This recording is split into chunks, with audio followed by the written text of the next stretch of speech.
Do you think it's better to focus on training bilaterally, 2 feet at a time, or unilaterally, 1 side at a time?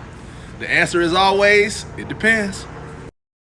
One thing it's going to depend on is your main goal. If your goal is to get better at a sport that requires you to be planted on 2 feet, like a powerlifting, then you're going to want to prioritize bilateral training. Also, think sports like rowing, where you're doing a symmetrical bilateral movement, you'd also want to prioritize this.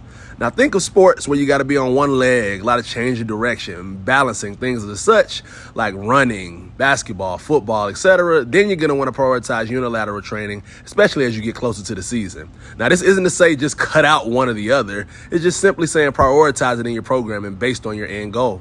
Also, it depends on what you're stronger at. Do you have bilateral facilitation or show a bilateral deficit? Bilateral facilitation is when your strength on both legs is more than the sum of strength on each leg individually.